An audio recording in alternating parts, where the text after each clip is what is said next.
Irmãos, estamos iniciando o primeiro cerco de Jericó do nosso ano aqui no santuário. Temos com o tema do nosso cerco, podes morar? Todo mundo só veio no cerco, não sabe nem o tema que veio rezar. Podes morar, serei tua casa. Vamos repetir, compadre? Podes morar, serei tua casa. Muito mais do que um trecho de canção, um trecho bíblico, irmãos. É uma verdade na nossa vida. Se queremos que o Senhor venha em nosso auxílio, nosso encontro, e dizemos a Ele, podes morar e eu serei a sua casa, alguma responsabilidade temos nessa grande tarefa de nos tornar, até o fim desse cerco, temos 7 sextas-feiras para fazer do nosso coração uma morada digna do Senhor. E assim como nós vamos receber uma visita em nossas casas, preparamos aquilo que temos de melhor. Imagino que você já tenha recebido alguém na sua casa, prepara o melhor lençol para colocar na cama, o melhor jogo de talheres para colocar sobre a mesa, a melhor toalha para colocar na mesa para a refeição. Assim também nós vamos receber em nosso coração um grande hóspede, nada mais e também ninguém menos do que nosso Senhor Jesus Cristo. E para isso, o que há de melhor também precisa ser preparado. Para isso, propósitos nos são exigidos. E aliás, essa palavra propósito está na moda. Estamos ouvindo muito em diversos lugares, nas redes sociais, muitas pessoas dizendo que eu e você temos que escolher, encontrar propósito para dar sentido à nossa vida. Mas sabe o que existe de erro em muitos que falam de propósito, irmãos? É porque eles se esquecem de que nós somos cristãos e o meu propósito, o teu propósito, não pode existir distante do propósito de Deus. Acabávamos de cantar, dá-me um coração igual ao teu, Senhor, porque se queremos o coração igual ao dele, também devemos sentir o mesmo que ele sente, ter as mesmas vontades que o Senhor tem vontade, desejar, sonhar o mesmo sonho de Jesus em nós. Para isso é necessário sim, grandes propósitos e mais, não é tão difícil para nós não, afinal estarmos aqui, querer seguir a Jesus já é uma grande coisa na nossa caminhada, quem dirá construir um propósito com Ele. Para isso, irmãos, alinhando tudo isso, nós não podemos pensar em construir uma casa para o Senhor, sem antes pensar que este Senhor, Ele quer morar dentro de nós. Que casa é essa? Irmãos, a metáfora não é novidade para nós. Várias vezes no Evangelho, o próprio Jesus usa da imagem da casa como um lugar também para que nós reflitamos sobre a nossa vida interior, sobre a nossa vida espiritual. Casa vem de um termo latino chamado domus, 5 letras, fácil, domus, de onde se deriva inclusive a palavra dominus, que significa no latim Senhor, que também dá origem ao nosso termo domingo. Tudo isso vem de casa. É como se nós entendêssemos que tanto a nossa casa, como o próprio Senhor, como o dia preparado para o Senhor, englobasse uma única realidade. Quando nós pensamos em casa, logo pensamos em abrigo, acolhimento, um lugar de refúgio, um lugar de aconchego, quando não também pensamos na familiaridade, e tudo isso reflete sim a dimensão de casa. E quando nós olhamos para todas essas palavras, devemos olhar para o nosso coração e ver se assim estamos preparando esse lar. Será que o meu coração é o lugar de aconchego? Será que o meu coração é o lugar de acolhida? Será que o meu coração é o lugar onde as pessoas encontram um refúgio em meio às dificuldades? Olha para essa pessoa que está do teu lado, pergunta para ela, como está o teu coração? Pergunta para ela.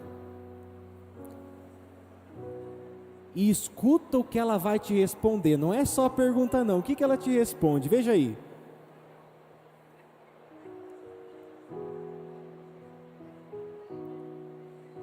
Ela te respondeu que tá bom, tá ruim, tá precisando de um cateterismo ali, tá quase infartando. Oh meu Deus, gente, Nosso coração é um lugar privilegiado de intimidade. Aqui nós cultivamos aquilo que nós queremos. Nós só permitimos que entre no nosso coração aquilo que eu desejo, aquilo que eu quero. E tantas vezes nós nos deixamos sim ser contaminados, mas com a nossa permissão. Por que muitas vezes o nosso coração não é um lugar de aconchego? Porque durante a nossa vida a gente vai sendo tão calejado, tão apedrejado pelas outras pessoas, que nós nos tornamos incapazes deste acolhimento. Se não fomos acolhidos, não sabemos acolher. Por que nosso coração não é refúgio para as pessoas? Porque também, quando nós buscamos ser refugiados em outros, ao invés de aprender a ser refúgio, nós aprendemos aonde não se refugiar. Infelizmente, o trato com o nosso coração, ele passa por relações boas, por encontros bons, mas também por experiências de relação negativa que nós temos. E nisso, irmãos, é que reforço o pedido. Devemos ter o nosso coração em Deus. Se queremos ter uma casa para Ele, essa casa também deve ser entregue a Ele, formada por Ele, modelada por Ele. Do contrário, acabaremos repetindo modelos de corações endurecidos e não nos tornaremos morada do Senhor. Lembrando que Deus, e é o tema deste primeiro dia do nosso cerco de Jericó, o Senhor prometeu uma casa. Interessante, porque nós não encontramos isso na palavra de Deus.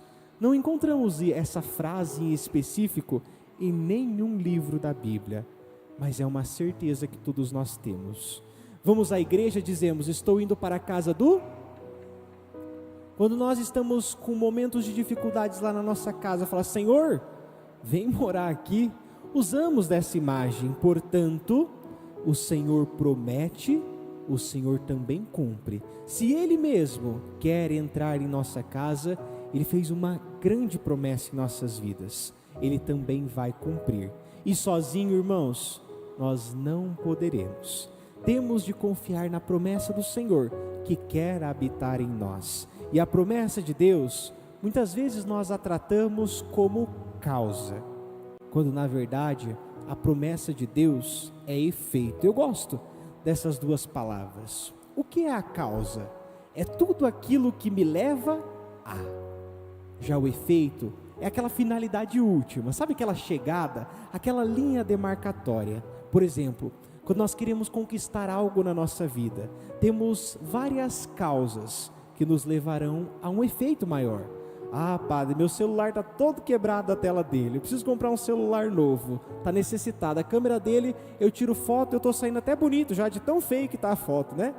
Minha gente, quando nós queremos comprar, adquirir algo, nós precisamos também nos cuidar, poupar um pouquinho, nos privar de algumas situações, talvez resguardar algumas experiências para chegar a esse adquirir, a essa posse final.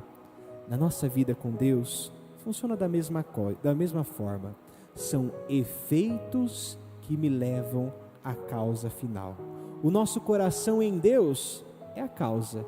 Os efeitos são aquilo que nós fazemos para honrar a promessa de Deus em nós e chegar a este destino. O grande problema é que a gente trata Deus como efeito.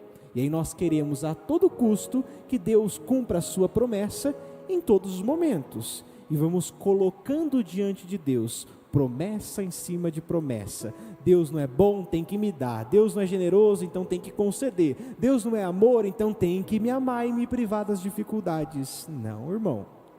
Deus é tudo isso, mas lá no fim, não nos meios. Os meios somos aqueles que nós estamos construindo para experienciar este Deus que é amor. Prova disso, o trecho bíblico que retrata essa dimensão da promessa divina é aquele trecho tirado do livro do Gênesis, onde estamos no encontro de Deus com Abraão. Você já conhece a cena, mas vamos recordar. Abraão, ele é conhecido como o patriarca da nossa fé. Nós dizemos que Abraão é o pai se lembram? Pai Ih, tem gente que faltou as aulas de Bíblia aqui na catequese. Abraão é o nosso pai na fé. Pai na fé. Significa que se ele é pai na fé, ele tem um grande modelo de fé para ensinar para os seus filhos, que poderíamos ser cada um de nós. Irmãos, depois que Deus vai retratando no livro do Gênesis toda a criação, ele se frustra com o homem e a mulher criados. Se lembram também da cena? Deus pede então para que Noé, um grande homem daquele tempo, arme uma arca, faça com que os animais adentrem dentro e sobra então alguns casais apenas junto com os animais. Depois que passa-se o dilúvio, Deus escolhe um homem para expressar a fé neste Deus. Este homem é o conhecido Abraão. De onde vem Abraão? Abraão era um homem da cidade de Ur dos Caldeus, ali na região da Caldeia. A cidade chamava Ur. Até hoje eu não sei, quem mora em Ur é o quê? Urense, ursano, não sei, mas ele morava em Ur. Nessa cidadezinha, ali eles tinham a sua experiência de fé com os deuses antigos. Ali eles também tinham a sua espécie de sociedade, o seu vínculo familiar. Ali eles tinham a sua terra para o plantio, para o cuidado. E é nesse ambiente que Deus resolve aparecer. Olha o trecho bíblico que nos diz. Deus disse então a Abraão: Abraão, sai da tua terra, sai dos teus parentes e vai para a terra que eu te mostrarei, e farei de ti um grande povo. Eu te abençoarei e engrandecerei o teu nome com a minha bênção. O que Abraão faz? Se lembram? O que Abraão faz? Sai correndo? Não. O que Abraão faz? Questiona a Deus: Senhor, mas como é que vai ser isso? Não. O que Abraão faz? Sim, Senhor, faça-se em mim. Como que constrói a tua morada em mim, me abençoe com a tua bênção e eu farei tudo. Interessante, porque a palavra não nos diz para onde Abraão ia, e nós sabemos que depois este povo vai peregrinar por tantos anos buscando a terra prometida pelo Senhor, mas nós não sabemos o que fez com que Abraão, nessa profunda experiência de fé, dissesse: Senhor, quero seguir os teus caminhos, eu confio, eu creio em ti, mas pela sua falta de dúvida, pela sua ousadia, pelo seu abandono em Deus, se tornou o pai da nossa fé. Irmãos, para isso, Abraão nos ensina algumas virtudes. A primeira delas, se nós queremos transformar o nosso coração em casa de Deus, a primeira atitude é de abandono. Abandono de entender que, se Deus prometeu, Ele irá cumprir em nós. Contrapartida também, diante desse abandono, vem claro as incertezas em nós. Ai, Padre, mas eu comecei a fazer o cerco de Jericó e parece que as coisas pioraram lá em casa. Filho, mas é claro, a incerteza de seguir os caminhos de Deus trata-se deste confronto. Precisamos nos abandonar nele. E quanto mais temos oportunidades de confrontar a nossa vida, a nossa realidade, para se aproximar do abandono em Deus, isso é maravilhoso. É a oportunidade de entender a promessa sendo cumprida pouco a pouco em nós. Talvez a segunda atitude de Abraão seja a ousadia. Irmãos, nesse trecho do capítulo 12 do livro do Gênesis, Abraão tinha 77 anos. Tá que com os cálculos certos deveria diminuir um pouquinho, mas já imaginou você com 77 anos sair da tua casa e dizer que vai seguir a Deus de uma forma louca, maluca, procurar uma outra terra porque Deus te prometeu? Irmão, ninguém vai fazer isso. Pelo amor de Deus, se a gente não faz isso nem quando jovem, quem dirá com essa idade avançada? Mas a ousadia de Abraão colocou de lado o seu limite, colocou de lado os seus empecilhos para entender que se Deus prometeu, mais uma vez Ele irá fazer. E Deus não faz as coisas meia boca, não. Deus faz as coisas por completo. Sabemos que Abraão vai andar por algum tempo peregrinando e buscando esse caminho com Deus, mas ainda assim, em todos os instantes da sua vida, a ousadia foi ponto-chave para a sua caminhada com Deus. Por fim, a confiança de Abraão também deve nos inspirar. Quando nós pretendemos tornar o nosso coração morada de Deus, a confiança ela se torna elemento indispensável. Já meditávamos em outros momentos, em outros dias, em outros cercos, a importância do confiar em Deus para entender aquilo que Ele jurou e prometeu a nós. Porque se não temos a confiança, vamos colocar em xeque a palavra de Deus, vamos colocar em xeque aquilo que é a aliança estabelecida na minha e na tua vida. Quando Deus pede a Abraão que abandone a sua terra, os seus parentes, e promete dar a sua bênção sobre Abraão, irmãos, Ele está dizendo: eu vou te quebrar para te construir de novo. Você acredita nisso? Olha para o irmão que está do teu lado e diz: Deus vai te quebrar, mas Ele vai te construir de novo. Porque quando estamos quebrados, irmãos, é aí que nós podemos ser remodelados por Deus. É aí que nós podemos ser construídos por Deus. E quando a gente fala em quebrar, não se trata de quebrar nossa perna, o nosso braço, longe disso. Que Deus afaste todos os males e perigos da tua volta para casa. Mas nos quebrar o coração, quebrar aquelas estruturas, aquelas muralhas que estão aqui dentro, para que nós possamos ainda mais abraçar esse propósito de Deus em nós. Quando Deus promete essas coisas a Abraão, olhem só, irmãos, a terra é o lugar de estar. A parentela é onde Abraão era, é o ser de Abraão, era a família, de onde ele veio, onde ele foi construído como pessoa. E por fim, a bênção de Deus é onde Deus quer colocar Abraão. Olha só, meu irmão, a riqueza que Deus está prometendo. Ele vai te dar um novo ser, um novo estar, e depois deste novo estar e este novo ser, Ele te coloca em um outro lugar. O lugar é este, irmãos, todos nós já sabemos onde é. Se nós nos deixarmos modelar no nosso ser, no nosso lugar neste mundo, nossa certeza é garantida de promessa, o lugar ao lado do nosso Deus no reino dos céus. Mas, para que nós perseveremos nesse caminho, claro, essa limpeza de casa ela é necessária, e ela dói, ela machuca, mas edifica, constrói. Tem um ditado, talvez uma frase popular entre os padres do deserto, aqueles padres que viveram a sua primeira experiência mística, lá no começo da igreja, eles saíam para o deserto para viver a experiência de Cristo na solidão, no silêncio, e lá eles se encontravam com Deus.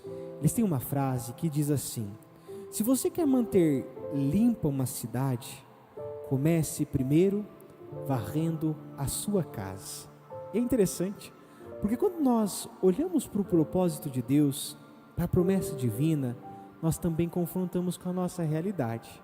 E é fácil nós sairmos aqui do cerco de Jericó e começarmos a colocar o defeito da nossa casa naqueles que lá moram, naqueles que lá habitam. Irmão, quer começar a limpeza da tua cidade? Comece com a limpeza da tua casa, tirando aquilo que é sujo e limpando para que se torne um pouquinho mais limpo. Quando a gente vai limpar a nossa casa, a gente joga tudo para cima, né? Cadeira para cima, tapete enrolado, mas é necessário. Essa bagunça acontece para que haja organização. Mais uma vez, Deus me quebra para construir algo novo. Agora, se nós ficarmos acomodados, se dissermos não a esse testemunho de fé de Abraão, se ficarmos como um cristão xícara, sabe como é que é um cristão xícara? É aquele que faz assim, ó, deixa eu vir até aqui para cá para a câmera pegar bem, aquele que faz assim, ó, e fica esperando a vontade de Deus acontecer. E não só isso, a xícara ainda tem a boca desse tamanho, né? E a pessoa, ao invés de rezar, usa essa boca desse tamanho para reclamar. Irmãos, se nós ficarmos na nossa vida como cristãos xícaras, nós nunca iremos limpar a nossa casa interior. E Deus jamais entrará em uma casa suja, em uma casa desorganizada, em uma casa que não está pronta para recebê-lo. Termino com aquela imagem que todos nós conhecemos, Jesus, ele bate em nossos corações do lado de fora, porque não existe trinca em nosso coração do lado de fora, mas só do lado de dentro. E para acolhê-lo, nós precisamos abrir, convidá-lo para entrar e lá dar o nosso melhor para que ele se sinta em casa. Termino com a pergunta: como está a tua aliança com Deus? Como está esse sim para Deus na tua vida? Como é que está a sua abertura, a sua acolhida de portas? Irmão, ninguém vai em uma casa pela segunda vez se não é bem acolhido. Jesus, ele insiste várias e várias vezes. Pode ser que por 7 sextas-feiras o Senhor venha bater na tua porta, mas você ainda esteja fechado para acolhê-lo. Que nesse dia seja o princípio da limpeza do nosso interior, para acolher o Deus que quer morar em mim